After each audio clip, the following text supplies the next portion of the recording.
we start with AIDS, acquired immunodeficiency syndrome. Acquired immunodeficiency syndrome, AIDS, is a retroviral disease caused by human immunodeficiency virus, HIV. It is characterized by infection and depletion of CD4 positive T lymphocytes and by profound immunosuppression leading to opportunistic infections, secondary neoplasm and neurological manifestations. So क्या क्या होता है? Depletion of CD4 positive T lymphocyte से एक तो opportunistic infections होते हैं और CD4 जो टी लिम्फोसाइट है उनका क्या फंक्शन होता है? They are helper T lymphocyte. So cellular immune response किसके अगेंस्ट होता है?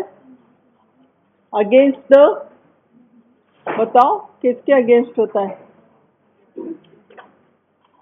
इंट्रासेल्युलर पैथोजेंस के अगेंस्ट होता है, प्रोटोजोआ के अगेंस्ट होता है, फंगस के अगेंस्ट होता है. So it causes profound immunodepression leading to opportunistic infection, है ना. अपॉर्चुनिस्टिक इन्फेक्शन क्या हुआ? जो इन्फेक्शन हो जाता है because of low immunity, secondary neuroplasm and neurological manifestations. AIDS was first described in United States, reported in virtually every country in the world. Worldwide, 95% of HIV infections are in developing countries. AIDS-related death rate continues to decline from a 1995 peak. AIDS represents the fifth most common cause of death in adults between the ages of 25 and 44. Epidemiology.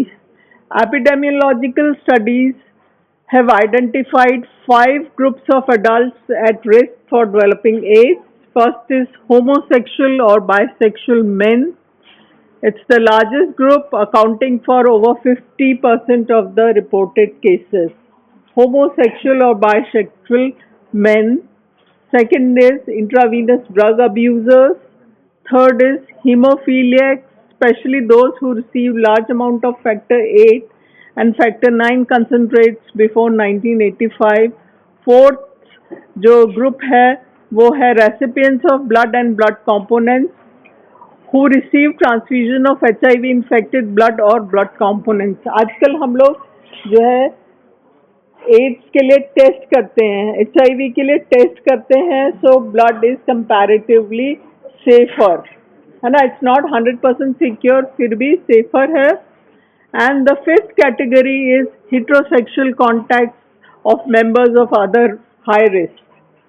Chiefly intravenous drug abusers के जो heterosexual partners होते हैं, this is the most rapidly growing group of infected individual, particularly woman. So 5 जो है groups हैं of adults जो कि risk पे हैं: होमोसेक्सुअल और bisexual main, intravenous drug abusers, hemophiliacs, recipients of blood and blood components, heterosexual contacts of members of other high risk group. Major routes of transmission. The 3 major routes of transmission are sexual contact, parenteral inoculation, third passage of virus from infected mothers to the newborn. अभी तुम लोग बात कर रहे हो, फिर उसके बाद जो है तुम लोग मोड्स ऑफ ट्रांसमिशन भी नहीं सही लिखते हो. जो 3 मेजर हैं, सेक्सुअल कॉन्टैक्ट है, पेरेंटल इनॉक्यूलेशन. इसमें जनरली लिखते हैं कि पेरेंट्स से जो है उसमें आ जाता है, बच्चे में आ जाता है. So it's not that. Parental inoculation, passage of virus from infected mothers to their newborn. AIDS is caused by HIV, a human retrovirus, 2 genetically different but antigenically related form of HIV called HIV-1 and HIV-2 have been isolated from patients with AIDS. So HIV 2 तरह का होता है, HIV-1 and HIV-2. HIV-1 is more common type associated with AIDS in United States, Europe and Central Africa. India में भी HIV-1 ज़्यादा मिलता है. HIV-2 causes a similar disease in West Africa. Blood collected from transfusion is routinely screened for both HIV-1 and HIV-2 positivity, दोनों के लिए test करते हैं, HIV-1 एंड HIV-2 के लिए। हर एक सर्जरी से पहले तुम लोग को मालूम है, अगर तुम लोग सर्जिकल पेशेंट्स की हिस्ट्री लिखते हो तो routinely patients are investigated for Australia antigen, that is hepatitis B, and for the AIDS. Structure of HIV. HIV-1 viron is spherical and contains an electron-dense cone-shaped core surrounded by a lipid envelope derived from the host cell membrane. The virus core contains first major capsid protein P24. P24 is most readily detected viral antigen, is therefore the target for antibodies used to diagnose HIV infection in blood screening. Blood screening में हम लोग antibodies detect करते हैं तो P24 antigen के against antibodies देखते हैं। फिर nucleocapsid protein P7 and P9, 2 copies of genomic RNA and 3 viral enzymes, protease, reverse transcriptase and integrase. The viral core is surrounded by a matrix called P17 lying beneath the viron envelope. The viral envelope itself is studded by 2 viral glycoproteins, GP120 and GP41, critical for HIV infection of cells. This is the structure of HIV. इसमें जो है सबसे पहले lipid bilayer होती है। You can see lipid bilayer. फिर जो है GP41 and GP120 जो है, these are present on the surface.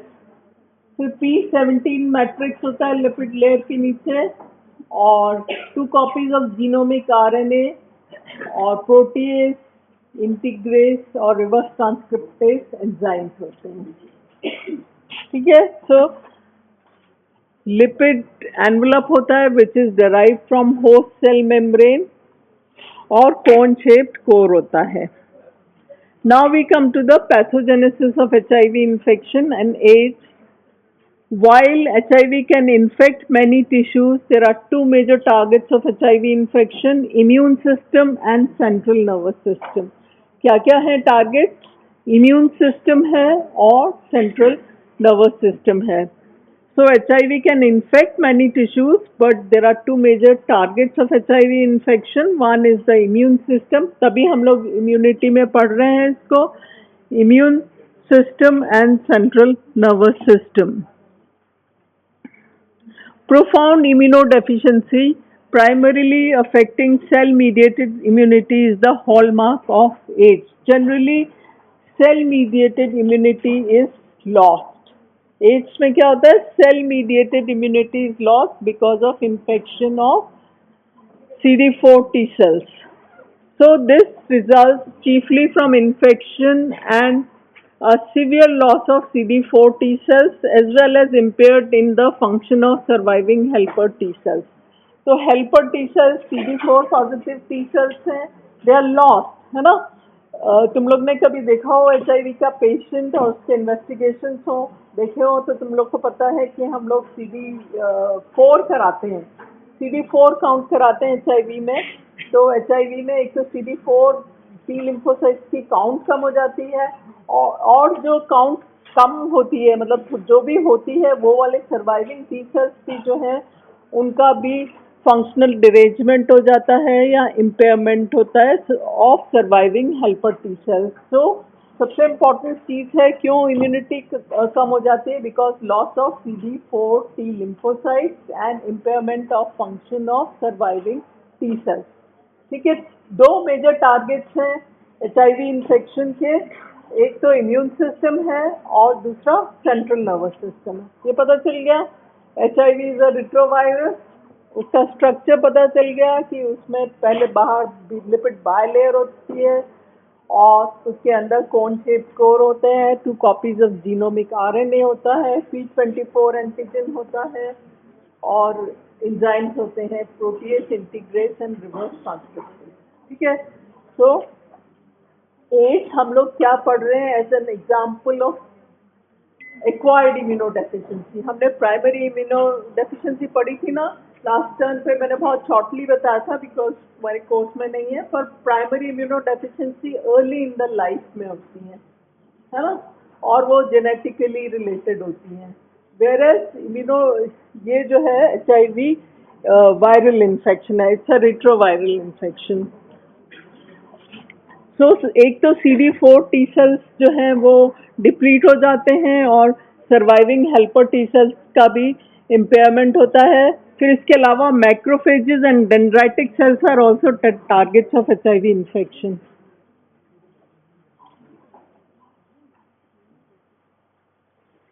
Macrophages and dendritic cells are also targets of HIV infection.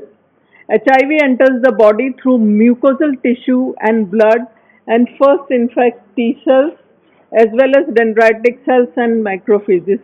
अब जिसमें भी जिन सेल्स में CD4 रिसेप्टर्स होते हैं, है ना, वो इन्फेक्टेड हो जाते हैं। तो टी हेल्पर सेल्स हो सकते हैं, डेंड्राइटिक सेल्स हो सकते हैं एंड मैक्रोफेजेस होते हैं। The infection becomes established in lymphoid tissue where the virus may remain latent for long periods, है ना, lymphoid tissue का infection हो गया और वायरस वहाँ पे latent होके लंबे समय तक रह सकता है। Active viral replication is associated with progression to AIDS। ठीक है, अब एड्स का जो है infection and development of full blown AIDS is a long period. So progression जो है हम देखेंगे कि कैसे होता है, it takes a long time. Infection of cells by HIV. HIV infects cells by using CD4 molecule as receptor।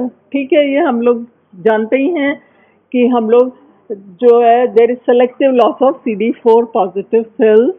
So HIV infected cells, HIV infects cells by using the CD4 molecule as receptor। ये अब तुम लोग को सबको पता चल गया है कि जो है CD4 मॉलिक्यूल के थ्रू जो है HIV इन्फेक्ट करता है और CD4 molecule apart from the helper T cells dendritic cells में भी होता है, मैक्रोफेजेस में भी होता है। Binding to CD4 is not sufficient for infection. HIV GP120 must also bind to other cell surface molecule जिनको कि हम को रिसेप्टर कहते हैं for entry into the cell, particularly CCR5 and CXCR4। तो पहले रिसेप्टर से होना चाहिए CD4 से, और उसके बाद जो है वो 4 रिसेप्टर से कंबाइन करता है। HIV isolates can be distinguished by their use of these receptors। R5 strain use CCR5, X4 strain use CXCR4 and some strains are dual tropic। ठीक है, this is the life cycle of HIV। इसमें सबसे पहले GP120 binds to CD4। ठीक है, ये cell membrane है और वो वायरस है। ठीक है, वायरस में GP41 है और GP120 है।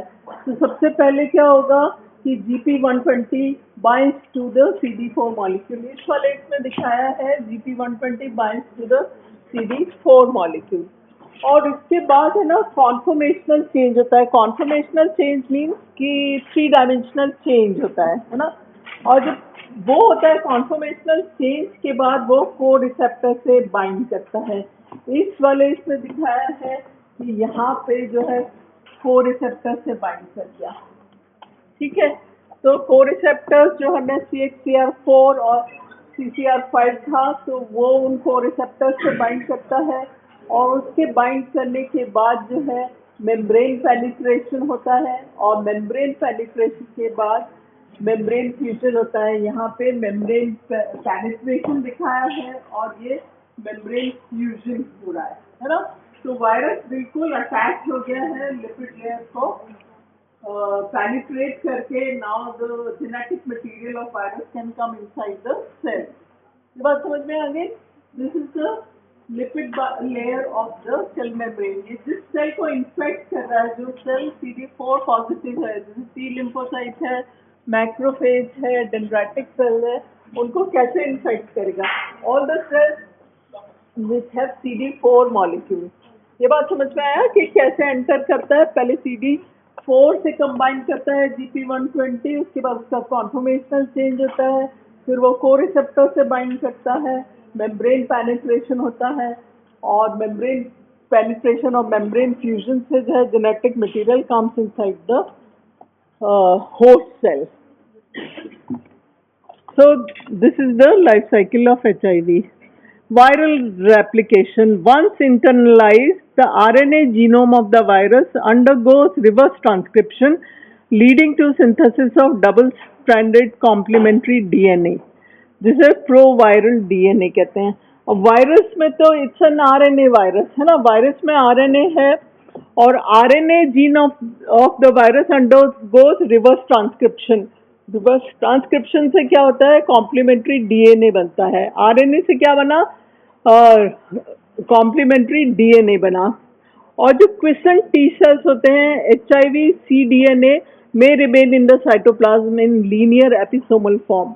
और जो जो क्विसेंट मीन्स के जो लेटेंट हैं, जो डिवाइड नहीं कर रहे हैं, उन सेल्स में क्या होगा? जो ये कॉम्प्लीमेंट्री डीएनए है, ये सेल के साइटोप्लाज्म में ही पड़ा रहेगा और सेल को कुछ हार्म नहीं करेगा, है ना। ऐसे सेल में पड़ा रहेगा, ठीक है। बट अगर सेल डिवाइड कर रहा है, in dividing T cells the complementary DNA circularises, enters the nucleus and it is then integrated in host genome. ठीक है। अब जो होस्ट का, जब अगर सेल डिवाइड कर रही है तो क्या होगा कि जो कॉम्प्लीमेंट्री डीएनए है वो होस्ट के जीनोम में जाके इंटीग्रेट हो जाएगा, उसमें जाके जुड़ जाएगा।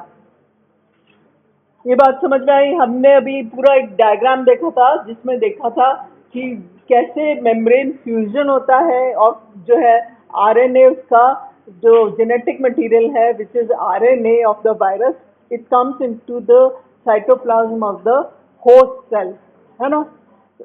ये तो समझ में आ गया।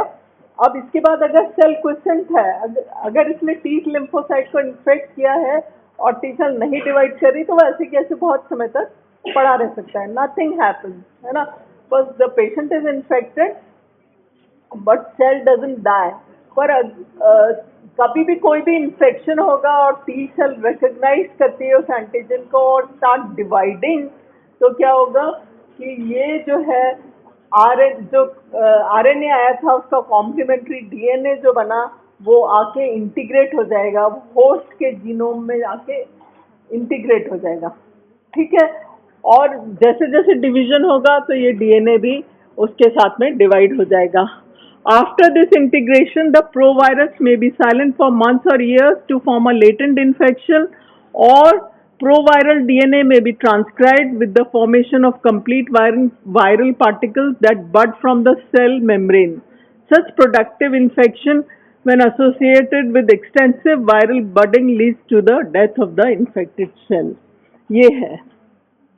तो अब बहुत सारा जो है डीएनए डिवाइड, अगर टी सेल डिवाइड कर रहा है उसके संग क्या होगा कि कॉम्प्लीमेंट्री डीएनए भी डिवाइड करेगा, ठीक है। और वो डीएनए खूब सारा हो जाएगा, डीएनए डिवाइड करेगा, उसके आरएनए बनेगा उसका, है ना, जो होस्ट के साथ वो करके इंटीग्रेट हो गया, उसके बाद आरएनए बनेगा, उसका जेनेटिक मटेरियल बन गया, और पूरा का पूरा जो प्रोवायरस है वो पूरा साइटोप्लाज्म में आके और उसका पूरा वायरस बन जाएगा, और वायरस जो है वो सेल को डिस्ट्रॉय करके बाहर निकलेंगे। So billions and trillions of viral particles are form, और जो कि सेल को डिस्ट्रॉय कर देते हैं, ठीक है। सो इन दिस डायग्राम सबसे पहले हमने देखा कि वायरस एंट्री, यहाँ तक हमने पढ़ ही लिया था कि जो वायरस की लेयर है वो पेनिट्रेट, ये सेल की लेयर, होस्ट की सेल लेयर पेनिट्रेट करके जो है HIV RNA जीनोम आ जाता है, ठीक है। फिर अगर जो है क्वेश्चन सेल है तो ये ऐसे कैसे पड़ा रहेगा, पर रिवर्स ट्रांसक्रिप्शन से जो है आरएनए से डीएनए बनेगा। और अगर एक्टिव सेल है, टी सेल अगर डिवाइड कर रहा है तो ये जाके इसमें फ्यूज हो जाता है और उसके जेनेटिक मटेरियल के डिवीजन के साथ साथ एचआईवी आरएनए ट्रांसक्रिप्शन हो जाता है। ये समझ में आया? हमने देखा कि कैसे GP120 जो है वो CD4 से करता है, उसके बाद उसका कॉन्फर्मेशनल चेंज होता है और कॉन्फर्मेशनल चेंज के वजह से जो है वो कीमोकाइन या कोरिसेप्टर से कंबाइन कर जाता है, उसके बाद उसका सेल फ्यूजन हो जाता है और उसका जो आरएनए है, viral RNA, it comes inside the, यहाँ पे हम देख सकते हैं कि HIV RNA genome comes inside the cell, inside the host cell, ठीक है, होस्ट सेल में आ गया और रिवर्स ट्रांसक्रिप्शन से इसका डीएनए बन गया। इसका रिट्रोवायरस है ना, तो रिट्रोवायरस में क्या होगा, आरएनए से डीएनए बन गया और डीएनए जो है एक्टिवली डिवाइडिंग सेल है, ये सेल का न्यूक्लियस है, this is the cell nucleus है ना, होस्ट सेल का न्यूक्लियस है।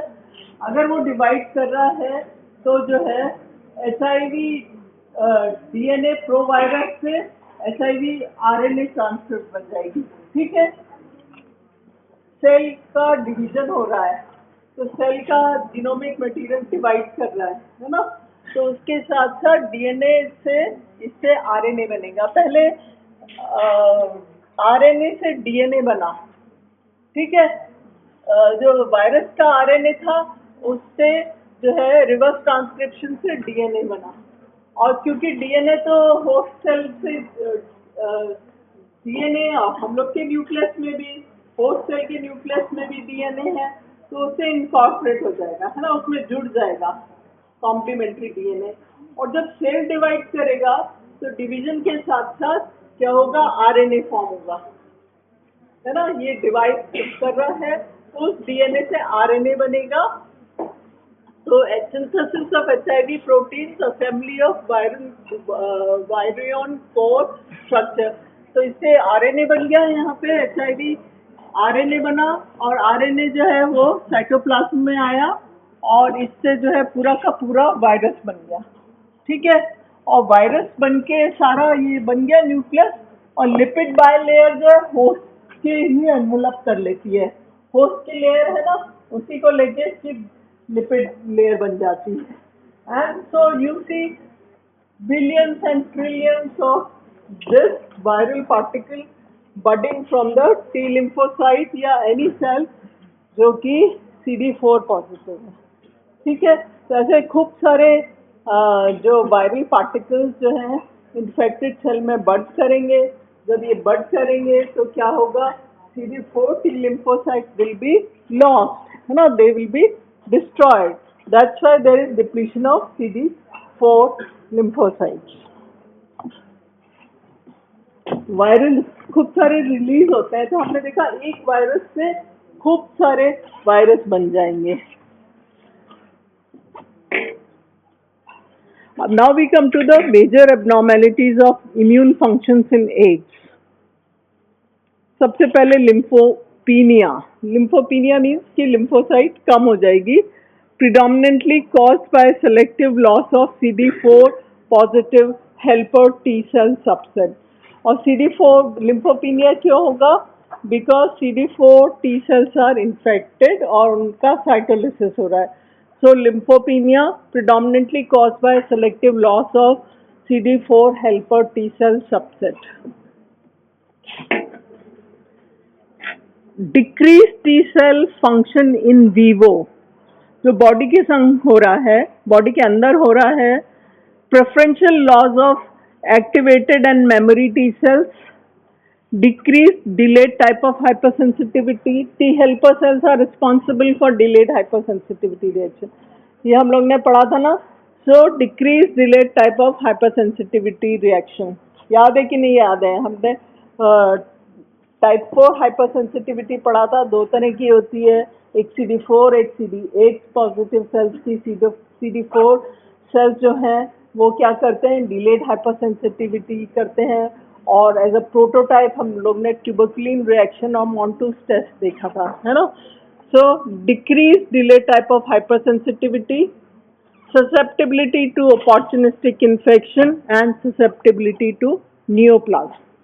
ठीक है, यही हमने देखा कि जो एड्स से यही होता है, अपॉर्चुनिस्टिक इन्फेक्शन होते हैं, सेकेंडरी नियोप्लाज्म होते हैं और ससेप्टिबिलिटी टू नियोप्लाज्म। ठीक है, तो क्या हुआ, preferential loss of activated and memory T sales. Memory T sales चाहिए होते हैं टू रिकग्नाइज कि पहले जो इन्फेक्शन हुआ है उसको फटाफट रिकग्नाइज करने के लिए। So preferential loss of activated and memory T cells, decreased delayed type of hypersensitivity, susceptibility to opportunistic infection and susceptibility to neoplasm.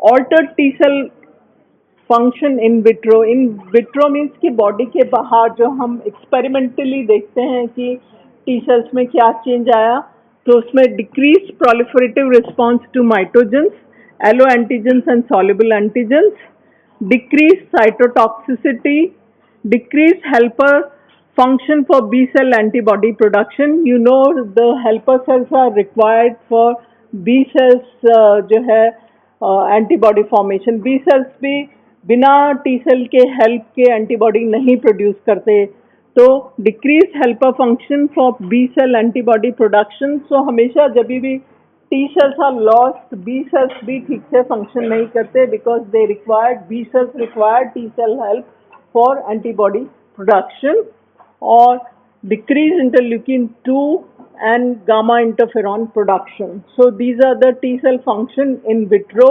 Altered T cell function in vitro, decreased proliferative response to mitogen, alloantigens and soluble antigens, decreased cytotoxicity, decreased helper function for B cell antibody production.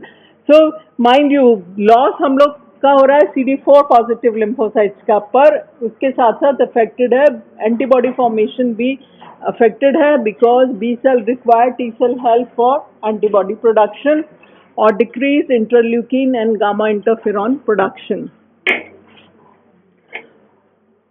फिर polyclonal B cell activation, hypergamma-globulinemia and circulating immune complexes, inability to mount de novo antibody response to new antigen।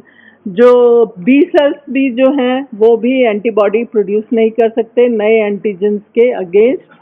poor response to normal B cell activation signals in vitro। altered monocyte और macrophage function, decreased chemotaxis and phagocytosis। अब हमने देखा macrophage में भी CD4 receptors हैं, तो macrophages भी infected होते हैं, तो वो जो है उनकी काउंट कम नहीं होती, उनमें साइटोटॉक्सिक इफेक्ट नहीं होता।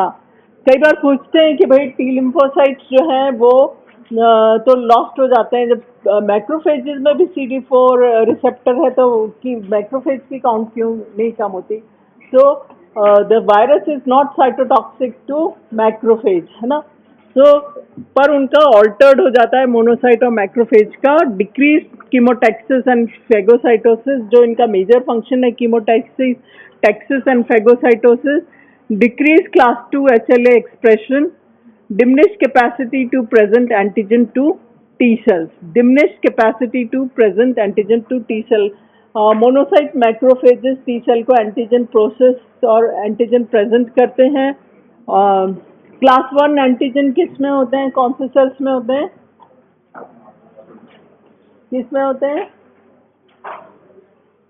Class 1 antigen are present on all nucleated cells, और क्लास 2 जो होते हैं वो जनरली मैक्रोफेजेस में होते हैं। So decrease class 2 HLA expression, diminished capacity to present antigen to T cells. अब हमने देखा दो सिस्टम इन्वॉल्व होते हैं, एक तो इम्यून सिस्टम होता है और एक सेंट्रल नर्वस सिस्टम होता है। The nervous system is the major target of HIV infection. Macrophages and microglia that belong to macrophage lineage are the predominant cell types in the brain that are infected with HIV. HIV is carried into the brain by infected monocytes. ठीक है, monocytes, macrophage, माइक्रोग्लाया, ये एक ही lineage के cell है ना। Brain के जो supporting sales होते हैं उन्हें हम माइक्रोग्लाया कहते हैं। तो मोनोसाइट्स लेके जाएंगे ब्रेन में इन्फेक्शन, तो क्योंकि they have CD4 receptors, so they are infected, so macrophages और माइक्रोग्लाया इन्फेक्टेड होते हैं। Neurons are not infected by HIV, ठीक है। Neurons are not infected HIV. The neurological deficit is caused indirectly by viral products. Direct infection नहीं होता, but by viral products and by soluble factors produced by infected microglia. The soluble factors are interleukin-1, TNF or tumor necrosis factor, and interleukin-6. Nitric oxide induced in neuronal cells by GP41 has been implicated. Direct damage of neuron by soluble HIV GP120 has also been postulated. So neurons infected नहीं होते, पर जो soluble mediators होते हैं, soluble जो products होते हैं virus के, उनसे जो है the neurons are affected. बाकी infected क्या होता है, मोनोसाइट, मैक्रोफेज, और मैक्रोफेज और मोनोसाइट को क्या माइक्रोग्लाया जो है ब्रेन में कहते हैं, जो इनके लीनिएज होते हैं। सो हमने देखा कि इम्यून सिस्टम में लिम्फोपीनिया होता है, selective loss of CD4 T lymphocytes, और अभी हमने देखा pathogenesis of central nervous system involvement. Now we come to the natural history of HIV infection. देखो तुम्हारे सेमेस्टर या फाइनल एग्जाम में आएगा HIV, इसलिए ध्यान से पढ़ लो। कुछ टॉपिक्स हैं, जैसे HIV हमेशा आता है, SLE आ सकता है, और अमाइलॉइडोसिस आता है, ग्राफ्ट वर्सेस होस्ट डिजीज आती है। तो मैं तुम लोग को बताती जाती हूँ, अगर तुम लोग सुनना चाहो तो सुन लो, अदरवाइज जो है तुम लोग सफ़र करोगे। लास्ट बैच में जो है बहुत सारे लोगों को अटेम्प्ट आई थी क्योंकि ध्यान से नहीं पढ़ा था। सो वी डोंट वांट कि तुम लोग हम लोग जल्दी जल्दी तुमको डॉक्टर बनाना चाहते हैं और स्पेशलिस्ट बनाना चाहते हैं, इसलिए प्लीज़ जब तुम लोग क्लास में आते हो तो केयरफुली सुन लिया करो। Why waste time. So natural history of HIV infection. Pathogenetic events and clinical manifestations of infection can be divided into several phases. First is an acute retroviral syndrome. Second is middle and chronic phase in which most individuals are asymptomatic, and third is the clinical AIDS. ठीक है, तो तीन natural history of HIV infection में तीन phases होते हैं, acute retroviral syndrome, middle or chronic phase in which most individuals are asymptomatic, and third is clinical AIDS. तो जरूरी नहीं है कि इन्फेक्शन होते ही एड्स हो जाए, it takes a long time, है ना। HIV इन्फेक्शन हो गया, उसके बाद जो उसके अगेंस्ट एंटीबॉडीज फॉर्म हो गई, फिर then is a long stretch जो है मिडिल और क्रॉनिक फेज, और उसके बाद फुल ब्लोन एड्स डेवलप होता है। कई बार हम लोग न्यूज़ वगैरह में देखते हैं, अखबार में पढ़ते हैं कि उसका पर्टिकुलर इंडिविजुअल का HIV टेस्ट पॉजिटिव आया, है ना, और उसने सुसाइड कर लिया। पर ऐसा कोई ज़रूरत नहीं है, because a long years long 5 से 10 साल का बीच में क्रॉनिक फेज होता है, देन उस समय you can plan your life, your family. तो इमीडिएटली पॉजिटिव आते ही आपको सुसाइड करने की ज़रूरत नहीं है। एड्स जो डेवलप होगा that takes a long time, है ना। डेफिनेटली सीरो पॉजिटिविटी है, और you can infect the other person, but AIDS नहीं होता है ना। It's you are positive for HIV, but full blown AIDS नहीं होता। So now we come to the acute retroviral syndrome. Acute retroviral syndrome, the acute phase represents the initial response of an immunocompetent adult to HIV infection. जैसे कोई भी viral infection होता है ना, unfortunately जो ये वाला वायरस है, it causes severe immunodeficiency. बाकी it's like any other retroviral infection. So acute phase represents the initial response of an immunocompetent adult to HIV infection जो नॉर्मल इम्यूनो कॉम्पिटेंट अडल्ट है उसका रिस्पॉन्स क्या होता है. Clinically this is typically a self limited illness that develops in 50 to 70% of adults in 3 to 6 weeks after the infection. ठीक है, तो ये अक्यूट फेज क्या होता है, 3 से 6 हफ्ते के बाद अक्यूट डिजीज डेवलप होती है. It is characterised by non specific symptoms including sore throat, myalgia, fever, rash and sometimes aseptic meningitis. जैसे वायरल होता है, हम लोग बोलते हैं वायरल हुआ है, it's like any other viral infection. So you get sore throat, myalgia, है ना. वायरल इन्फेक्शन में होता है ना myalgia, fever, rash and sometimes aseptic meningitis. देखो है ना, इसमें कोई स्माइल करने की और ऐसे उस करने की कोई ज़रूरत नहीं है. We all are medical professional and अगर हम लोग नहीं कॉशियस रहते तो we all are susceptible to get infection, है ना. हम लोग नर्सिंग करते हैं, सर्जरी करते हैं, बहुत सारा प्रोसीजर्स करते हैं, तो हम लोग ये इसकी जानकारी आपको होनी चाहिए क्योंकि anybody can get this by parental route.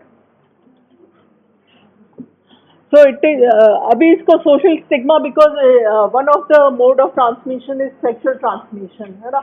ऐसे social stigma बना के जो है जानकारी नहीं रखते, हर एक एज है तो that means कि सेक्सुअली ट्रांसमिट हुआ है, ऐसा नहीं है. हम लोग जो मेडिकल वाले हैं, बहुत सारे डेंटिस्ट को हो जाता है ना. तो इसलिए we should know about AIDS and we should take all precautions कि हम लोग को इतनी प्रोफाउंड इम्यूनो डेफिशिएंसी नहीं हो, है ना. सो वी आर डिस्कसिंग कि अडल्ट में क्या कोर्स रहता है. तो 3 से 6 हफ्ते के बाद अक्यूट वायरल इलनेस होती है जिसमें कि सोर थ्रोट होता है और माइल्जिया होता है, fever, rash and sometimes aseptic meningitis. The phase is also characterized by high level of virus production, viremia and wide spread seeding of the peripheral lymphoid tissue. ठीक है, ये समझ में आ गया. जो पहला फेज है वो it's like any other viral illness और इसमें जो है जैसे वायरल फीवर में होता है, हम लोग कहते हैं वायरल हुआ, तो जो वायरल जो होता है कभी भी माइल्जिया, सिर दर्द और जुकाम खांसी होता है तो सब लोग कहते हैं अरे वायरल हुआ है, अपने आप कोई दवाई लेने की ज़रूरत नहीं है, 1 वीक में अपने आप ठीक हो जाएगा, है ना. So it's like that. Viral infection होता है वैसा ही होता है. A virus-specific immune response develops evidenced by seroconversion, usually within 3 to 17 weeks of exposure, and by the development of virus-specific CD8 positive cytotoxic T lymphocytes. As viremia abates, CD4 T cells return to nearly normal numbers. Viral replication, which continues within CD4 T cells and macrophage in the tissue. Now comes the middle or chronic phase. The middle or chronic phase represents a stage of relative containment of the virus. The immune system is largely intact at this point, but there is continued viral HIV replication that may last for several years. This is what I am talking about. कि बहुत लंबा एक chronic phase होता है जिसमें कि जो है सेल्स जो है बॉडी रिस्पॉन्ड करती रहती है ना. और HIV भी रेप्लिकेट करता रहता है और सेवरल इयर्स लास्ट करता है. पेशेंट्स आइदर आर एसिम्प्टोमेटिक और develop persistent lymphadenopathy and many patients have minor opportunistic infections such as thrush or candida or herpes zoster. अब जैसे जैसे प्रोग्रेस करता है, जैसे जैसे वायरस जो है ज़्यादा सेल्स को इन्फेक्ट करेगा तो थोड़े थोड़े अपॉर्चुनिस्टिक इन्फेक्शन होना शुरू हो जाता है. herpes zoster हो जाता है और थ्रश या कैंडिडा इन्फेक्शन हो जाता है. After N extended and variable period the number of CD4 cells become to decline. Proportion of surviving CD4 cells infected with HIV increases and host defense begin to wane. अब धीरे धीरे जो है CD4 cells की count कम होने लगती है क्योंकि दे आर इन्फेक्टेड, है ना.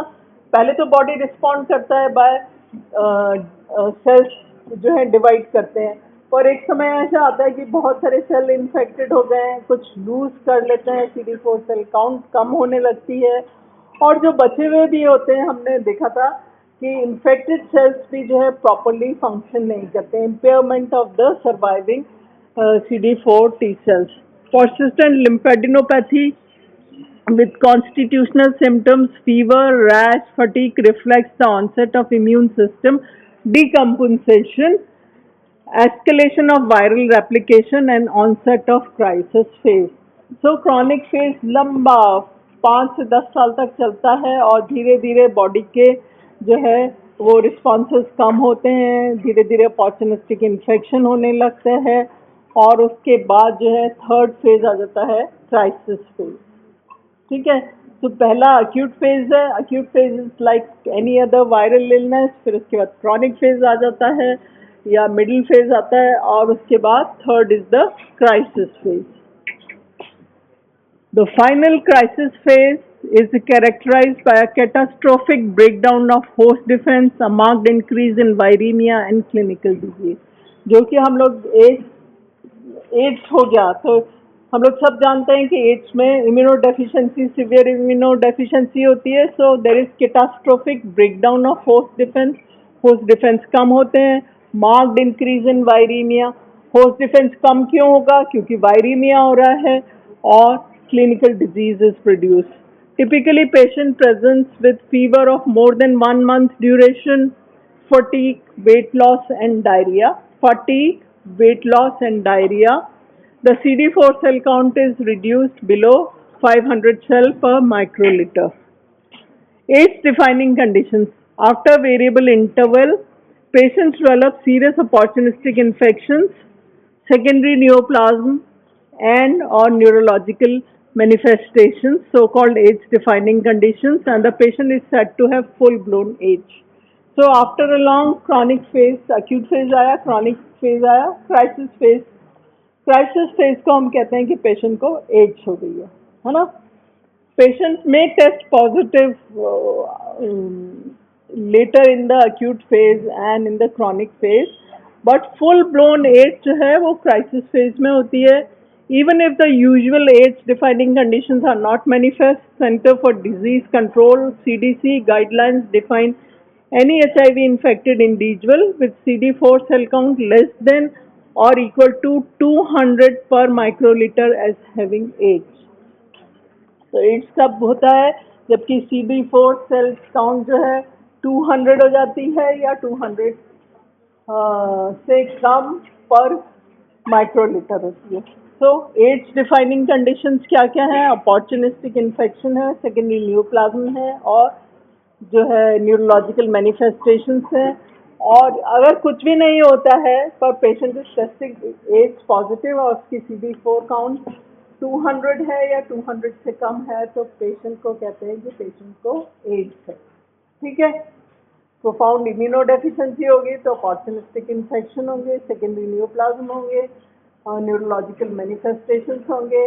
और अगर ये सब भी नहीं होता and patient is AIDS positive, HIV test positive आता है पर उसकी CD4 काउंट इज 200 से कम होगी या 200 होगी पर माइक्रोलीटर, तो हम कहेंगे patient has full blown AIDS. तो CD4 काउंट जो है 200 या 200 से कम होती है, लेस देन और इक्वल टू 200 पर माइक्रोलीटर एज हैविंग एड्स. अब एड्स हो जाएगी तो क्या होगा? अपॉर्चुनिस्टिक इन्फेक्शंस होंगे. कई बार शॉर्ट नोट आ जाता है opportunistic infection in AIDS. So opportunistic infections have accounted for approximately 80% of deaths in patients with AIDS. अब AIDS में जो है opportunistic infection होंगे. Pneumonia caused by opportunistic fungus, Pneumocystis jirovecii is the presenting feature in many cases.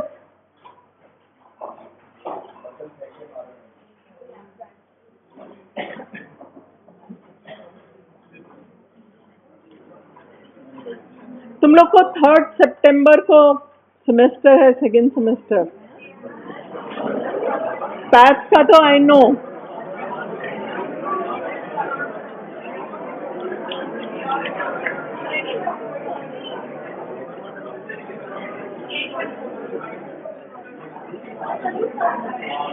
तो तुम लोग मजे कर लो क्लास में, फिर हम देखते हैं कि तुम लोग कितने लोग पास होते हैं. So pneumonia is caused by opportunistic fungus. Is a presenting feature in many cases. Many patients present with an opportunistic infection other than P. gyrovesi pneumonia. Among the most common are, अभी जो classes हो रही है इनमें से ही आएगा. Among the most common are recurrent mucosal candidiasis, disseminated CMV infections, particularly enteritis and retinitis, severe ulcerating oral and perianal herpes simplex, disseminated infection with Mycobacterium tuberculosis and atypical mycobacteria. जब भी tuberculosis positive आता है तो AIDS का भी test कराते हैं because tuberculosis is very common in AIDS patients. The AIDS epidemic has caused a resurgence of active tuberculosis. Toxoplasmosis is the most common secondary infection of CNS. Cryptococcal meningitis is quite frequent. Persistent diarrhea, which is common in patients with AIDS, is often caused by Cryptosporium or Isosparabelli infections, but bacterial pathogens such as Salmonella and Shigella species may also be involved.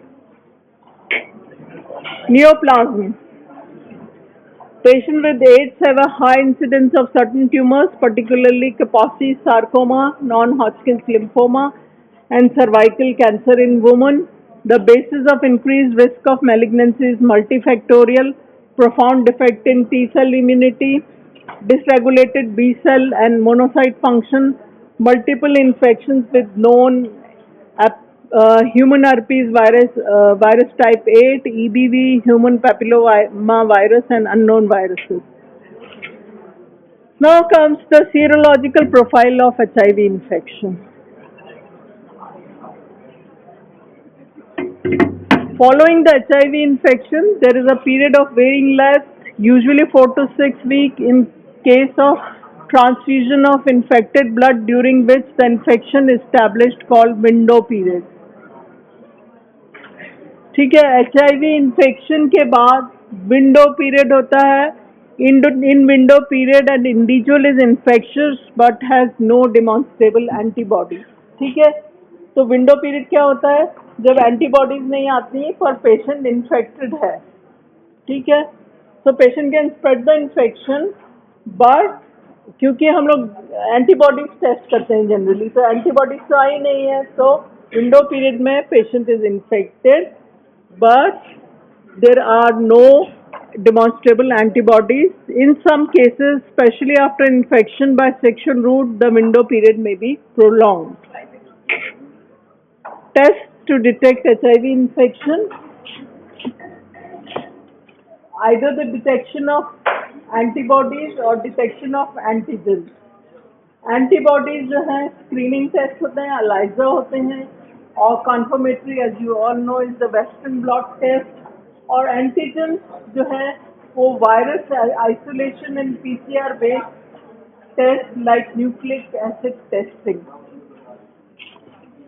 ठीक है. हम लोग यहाँ भी जो अपने hospitals में भी स्क्रीनिंग भी करते हैं ELISA से, और जो हम लोग ब्लड बैंक में टेस्ट करते हैं, ब्लड जो सप्लाइड होता है वो that is by a very sensitive test, nucleic acid testing या नेट टेस्टिंग के बाद होता है.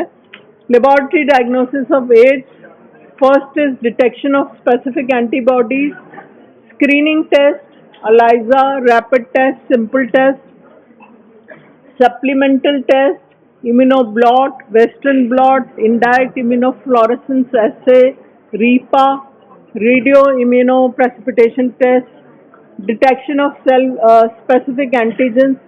अब हमने देखा जनरली तो हम लोग स्क्रीनिंग के लिए एंटीबॉडीज करते हैं, पर स्पेसिफिक एंटीजेंस भी करते हैं. जब हमने स्ट्रक्चर पढ़ा था तब देखा था P24 antigen detection dissociation EIA, reverse transcriptase ऐसे, और detection of viral nucleic acid transcription mediated amplification और TMA से PCR बेस्ड हैं. which is by genotype of HIV and viral load assay. Laboratory diagnosis of AIDS में isolation और culture भी करते हैं, सिंसीशिया फॉर्मिंग है या नॉन सिंसीशिया फॉर्मिंग है. Indirect predictors of HIV are CD4 cell count, serum neopterin, beta 2 microglobulin, IL-2 receptors. ELISA testing is currently the most widely used test for serodiagnosis of HIV infection. First test developed for the detection of HIV antibodies. Third and fourth generation ELISA test is used as screening test at various centers. Third generation ELISA test detects antibodies against HIV but fails to detect HIV infection in window period. ठीक है, किसी ना किसी को blood की या blood के अपने घर वालों के लिए ब्लड की ज़रूरत होती है, तो यू शुड नो कि कौन सी लैब से, कौन से ब्लड बैंक से चल रहा है, वहाँ पे कौन सा टेस्टिंग कर रहे हैं, है ना. सो जो थर्ड जनरेशन है वो ELISA test detects antibodies against HIV but fails to detect HIV infection in window period, that is 4 to 6 weeks, because there are no antibodies. Fourth generation ELISA test detect HIV-1 P24 antigen and antibodies to HIV-1 and HIV-2, thus reducing the window period from 4 to 6 weeks to 2 to 3 weeks. अब window period में 2 to 3 weeks में जो blood है that can cause HIV. So we have nucleic acid test, most advanced test currently available for the detection of HIV, HBV and HCV. NET detects nucleic acid sequences, which is more sensitive than conventional serological tests that require the immune response of antibodies or antigens.